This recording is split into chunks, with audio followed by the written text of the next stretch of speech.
आज हम ये समझने की कोशिश करेंगे कि क्या अब भारत को बंद की राजनीति से आगे नहीं बढ़ जाना चाहिए और क्या बंद करने के बजाय शुरू करने पर विचार नहीं होना चाहिए। आज ये समझने का दिन है कि आंदोलनों को आधुनिक और सकारात्मक कैसे बनाया जा सकता है।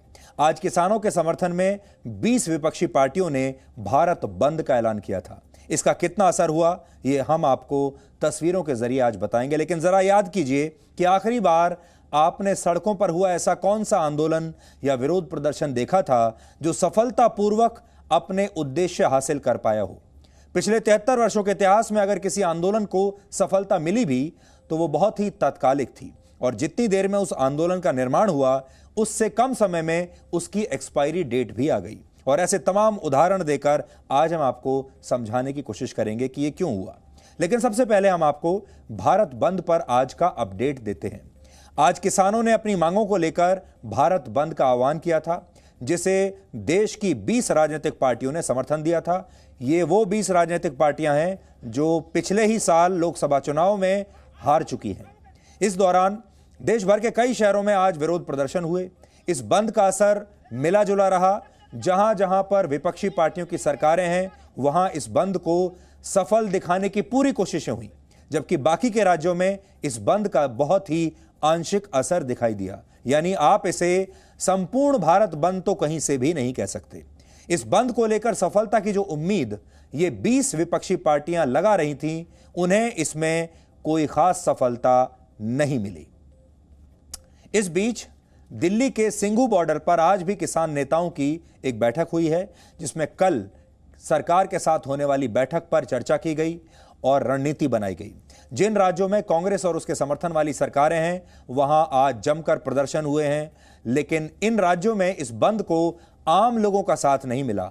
सिर्फ कार्यकर्ता जो इन पार्टियों के थे उन्होंने तो नारेबाजी की है, बंद कराने की कोशिश की, लेकिन आम लोगों का समर्थन नहीं मिला। पश्चिम बंगाल में लेफ्ट पार्टियों के कार्यकर्ता रेल की पटरियों पर बैठ गए, जिसकी वजह से कई ट्रेनें रद्द हो गईं और कई ट्रेन देर से चल रही हैं और इसमें भी नुकसान देश की आम जनता का ही हो रहा है। महाराष्ट्र में भी इस बंद का आंशिक असर दिखा। उत्तर प्रदेश में बंद के दौरान कई विपक्षी पार्टियों ने जगह जगह पर विरोध प्रदर्शन किए, फोटो खिंचवाई, वीडियो बनाए, सोशल मीडिया पर शेयर किए। उत्तर प्रदेश में कई जगहों पर प्रदर्शन कर रहे समाजवादी पार्टी के नेताओं और कार्यकर्ताओं को पुलिस ने हिरासत में भी लिया। ये आजकल बहुत फैशनेबल है। कर्नाटक में कांग्रेस के कार्यकर्ताओं ने जबरदस्ती लोगों की दुकानें बंद करवाई, जिसका विरोध भी वहां पर हुआ। पटना में आरजेडी और लेफ्ट पार्टियों ने तोड़फोड़ और हंगामा किया। बिहार के कटिहार में भारत बंद के दौरान एक बीमार महिला दर्द से तड़पती रही, लेकिन प्रदर्शनकारियों ने उसे आगे का रास्ता नहीं दिया। दिल्ली में बंद का ज्यादा असर नहीं दिखा। ज्यादातर बाजार खुले रहे, सड़कें खुली थीं। बंद की वजह से मेट्रो सेवाएं भी प्रभावित नहीं हुई। हालांकि दिल्ली में आज इस पर राजनीति जमकर हुई है। आम आदमी पार्टी ने दिल्ली पुलिस पर मुख्यमंत्री अरविंद केजरीवाल को हाउस अरेस्ट करने का आरोप लगाया और आम आदमी पार्टी के नेताओं ने इसके विरोध में धरना भी दिया। उधर दिल्ली पुलिस ने इन आरोपों को खारिज कर दिया। दिल्ली पुलिस ने अरविंद केजरीवाल का एक दिन पुराना वीडियो भी जारी किया है और इस वीडियो में उनकी गाड़ी सीएम हाउस से बाहर जाती हुई दिख रही है। हालांकि इस समय का सबसे बड़ा अपडेट यह है कि किसान नेताओं का एक दल अब से कुछ देर पहले केंद्रीय गृह मंत्री अमित शाह से मुलाकात करने के लिए पहुंचा है और इस बैठक में किसान नेता राकेश टिकैत शामिल हैं।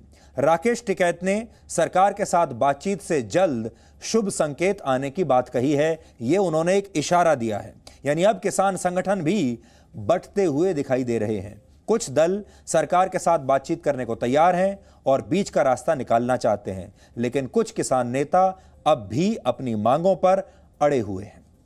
क्या लगता है कि आखिरकार आप गृह मंत्री बुला रहे हैं किसानों को बैठक के लिए, क्या उम्मीद है आपको? उम्मीद तो ठीक ही लगती है, शुभ संकेत लगते हैं। क्या कोई अब समाधान निकलेगा जो विवाद इतने लंबे समय निकलना चाहिए। कितने लोग जा रहे हैं अमित शाह से मिलने? कई लोग जाएंगे।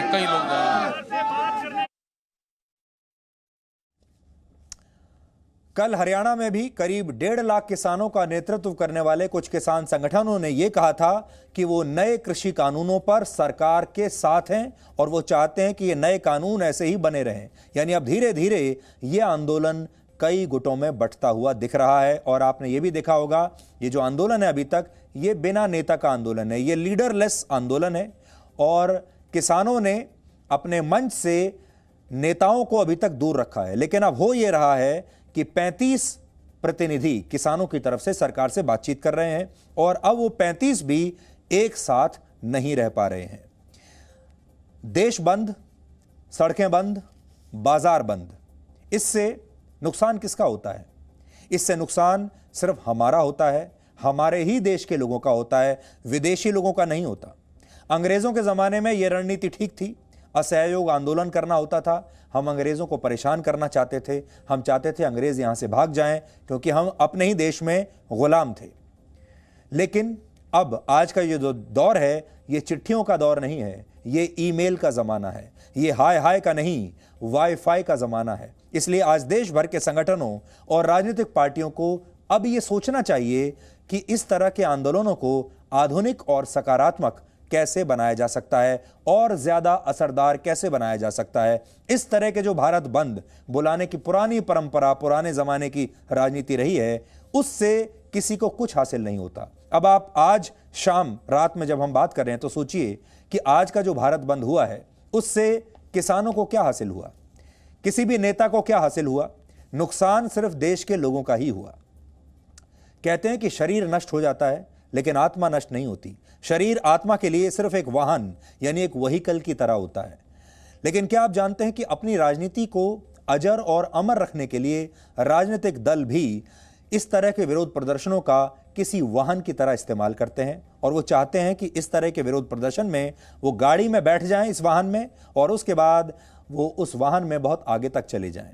और हमारे देश में पिछले 73 वर्षों से यही हो रहा है। आज भी आपने देखा होगा कि ये आंदोलन है किसानों का और किसान अपने इस आंदोलन से तमाम पार्टियों को, राजनीतिक पार्टियों को दूर रखना चाहते हैं। लेकिन राजनीतिक पार्टियां हैं कि जबरदस्ती किसानों के पीछे पड़ी हैं, जबरदस्ती किसानों को समर्थन देना चाहती हैं, क्योंकि उनका असली मकसद है मोदी को कमजोर करना।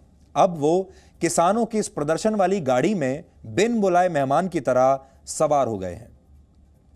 भारत जब अंग्रेजों के खिलाफ आजादी की लड़ाई लड़ रहा था तब पहली बार इस तरह से इतने बड़े पैमाने पर सत्ता का विरोध शुरू हुआ था। यह आंदोलन बन गया था। विरोध के अहिंसक और शांतिपूर्ण तरीके इजाद करने वालों में सबसे आगे महात्मा गांधी थे और उन्होंने ये काम बहुत शानदार तरीके से किया भी।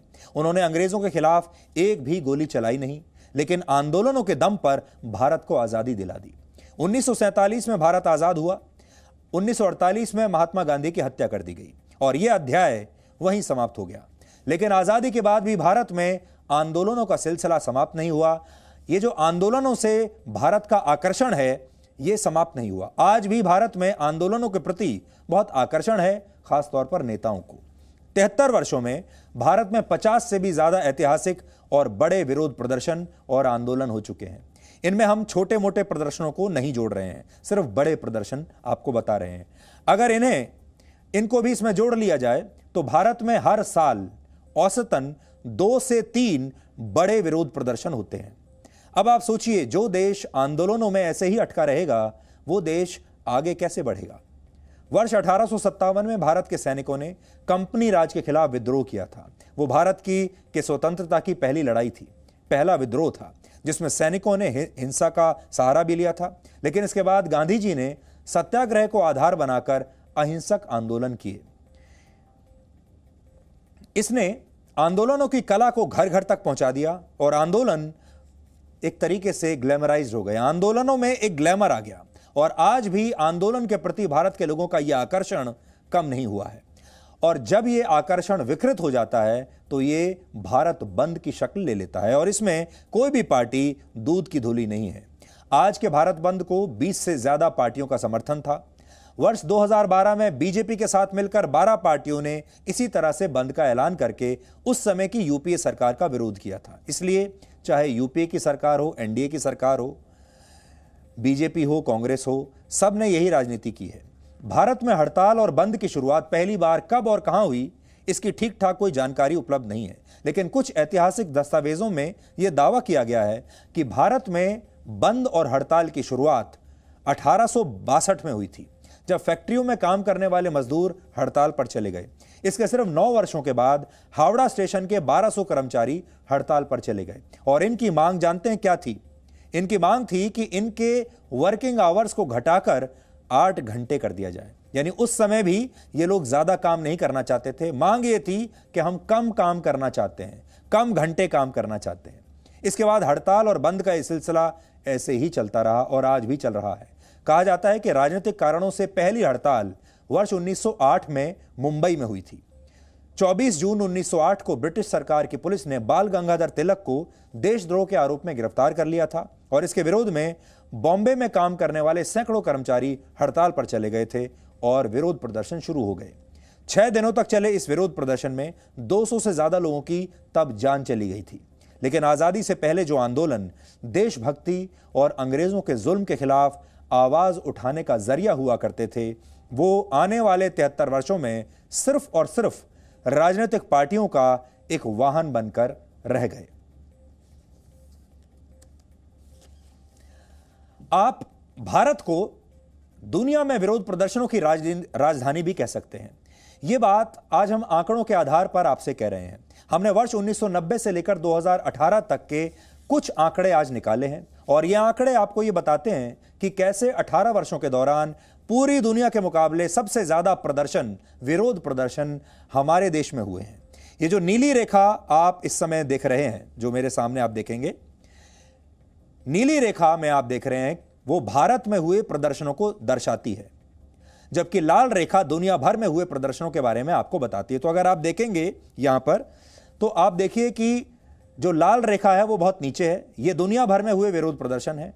उसके मुकाबले नीले रंग की जो रेखा है, अगर आप देखें यहां, ये तो ये जो है, ये भारत में हुए विरोध प्रदर्शन है। इसका मतलब भारत में पूरी दुनिया के मुकाबले ज्यादा विरोध प्रदर्शन होते हैं। अगर वर्ष 1995 से 2000 के बीच के दौर को छोड़ दें तो विरोध प्रदर्शनों का ग्राफ ज्यादातर समय हमारे देश में ऊपर ही ऊपर जाता है। आप देख सकते हैं, अगर आप देखें तो 2000 के बाद यह लगातार ऊपर जा रहा है। हमें आज रिसर्च के दौरान यह भी पता चला कि ज्यादातर विरोध प्रदर्शनों के दौरान भारत में सरकारों का रवैया खामोश बने रहने का होता है। यानी ज्यादातर समय सरकारें विरोध प्रदर्शनों को पहले नजरअंदाज करती हैं। जो ग्रे रंग की रेखा आप देख रहे हैं, वो इसी नजरअंदाजी को दर्शाती है। प्रदर्शनकारियों से डील करने का दूसरा सबसे कॉमन तरीका है भीड़ को तितर बितर करना। पीले रंग की लाइन इसी को दर्शाती है। इसके बाद नंबर आता है गिरफ्तारियों का। नीले रंग की जो लाइन आप देख रहे हैं, वो गिरफ्तारियों को दर्शाती है। बहुत कम मौकों पर सरकारें प्रदर्शनकारियों से बातचीत करती हैं। कुछ मौकों पर प्रदर्शनकारियों और पुलिस के बीच हुई झड़प में गोली चलने से कुछ लोग मारे भी जाते हैं, लेकिन आमतौर पर ऐसा बहुत कम मौकों पर होता है और लाल लाइन इसी बारे में आपको बता रही है। तो यहां पर आप देख लीजिए कि मांगें मानी जो जाती हैं वो बहुत कम है, गिरफ्तारी भी कम है, लाठीचार्ज, भीड़ को तितर बितर करना, अनदेखी करना, फायरिंग करना, ये सारे अलग अलग तरीके हैं विरोध प्रदर्शनों से निपटने के, जो सरकार अलग अलग मौकों पर करती है। इसके अलावा हमारे पास वर्ष 1990 से 2018 के बीच विरोध प्रदर्शनों में हुई हिंसा के भी कुछ आंकड़े हैं और ये आंकड़े बताते हैं कि इनमें से ज्यादातर विरोध प्रदर्शन किसी न किसी मौके पर हिंसक हुए हैं। सबसे ज्यादा हिंसक प्रदर्शन वर्ष 2001, 2008 और 2017 के दौरान हुए।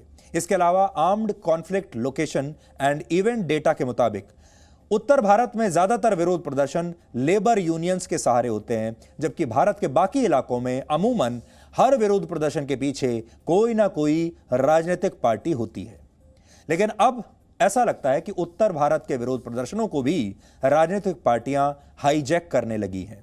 इसका सबसे बड़ा उदाहरण है लेफ्ट पार्टियां, जो इस आंदोलन में सबसे ज्यादा आक्रामक हैं। लेकिन लेफ्ट पार्टियां ये भूल जाती हैं कि उनके गढ़ यानी केरल में किसान कानून में विवाद की वजह बनी ये एपीएमसी यानी अनाज मंडियां, एपीएमसी की व्यवस्था केरल में है ही नहीं।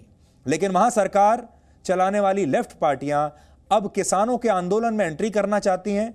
अपने राज्य में इन्होंने एपीएमसी के सिस्टम को बंद करके रखा है, लेकिन बाकी की जगह चाहते हैं कि वो इस मांग का समर्थन कर रहे हैं और चाहते हैं बाकी जगह मंडियां चलती रहें।